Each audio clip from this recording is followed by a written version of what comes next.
Assalamualaikum warahmatullahi wabarakatuh. Anak-anak sekalian, Bapak akan melanjutkan bab selanjutnya yaitu bab 7 tentang lingkaran.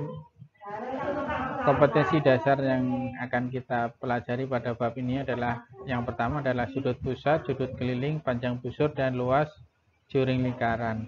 Yang kedua adalah panjang garis singgung persekutuan luar dan panjang garis singgung persekutuan dalam.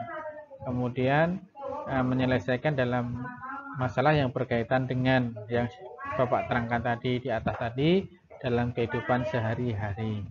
Anak sekalian, lingkaran silahkan kalian baca ya, ini dibaca. Oke, sudah. Oke, kita lanjutkan ya. Jadi unsur-unsur lingkaran yang pertama adalah busur. Jadi busur itu berupa kurva lengkung berimpit dengan lingkaran ini. Jika panjang busurnya kurang dari 180 derajat, misalkan sudutnya ini kurang dari 180 derajat, maka disebut busur minor. Jika sudut pusatnya lebih dari 180 derajat disebut mayor. Contohnya gini aja. Kalau panjang busurnya lebih pendek dari yang lawannya, berarti itu adalah minor. Kalau yang lebih panjang, berarti mayor. Simbol dari panjang busur itu adalah garis yang melengkung di atasnya. Misalkan ini AD, di atasnya ada garis lengkung, berarti ini kalian disuruh menentukan panjang busur. Yang kedua, jari-jari. Jari-jari itu adalah garis dari titik pusat lingkaran ke keliling lingkaran. Itu adalah jari-jari. Jadi contoh di sini OD, PM, IS, ini adalah jari-jari. Simbol jari-jari di atasnya ada garis lurus. Jadi kalau garis lurus itu berarti kalian otomatis disuruh menentukan jari-jari. Yang ketiga, diameter.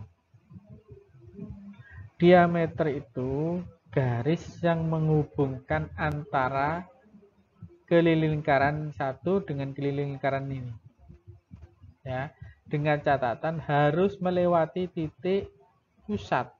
Kalau tidak melewati titik pusat berarti bukan diameter. Contoh ini. Nah, ini bukan diameter nih. Ya. Walaupun menghubungkan dari keliling sini sampai keliling ini bukan diameter. Ya, nak? Oke, kita lanjut. Kemudian tali busur. Ya, dua garis yang menghubungkan antara keliling lingkaran manakala tidak melewati titik pusat itu berarti tali busur. Kalau melewati titik pusat apa tadi? Ya, betul, diameter. Kalau tidak melewati pusat berarti tali busur.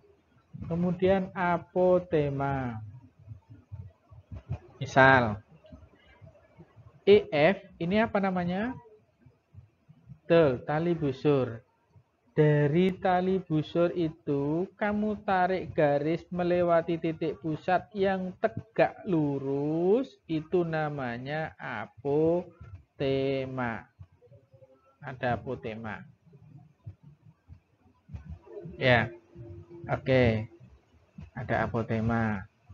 Contohnya ini. Jadi OG itu apotema, QP itu juga apotema. Kemudian yang keenam adalah juring.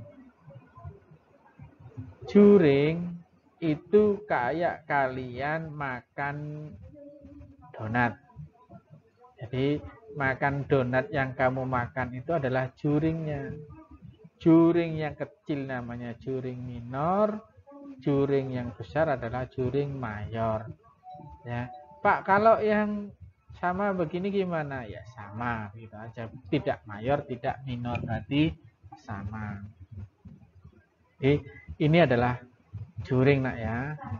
Oke. Oke, kita lanjutkan tembereng. Sekalian tembereng. Kalau tadi juring itu adalah potongan potongan itu harus melewati melewati titik pusat. Bapak gambarkan ini. Nah, kalau ini adalah juring. Nah, kalau tidak melewati potongannya tersebut tidak melewati titik pusat, itu berarti bukan juring tetapi tembereng. Misalkan ini. Kalau melewati titik pusat, potongannya tadi melewati pusat berarti juring. Tembereng yang kecil namanya tembereng minor, tembereng yang besar namanya mayor.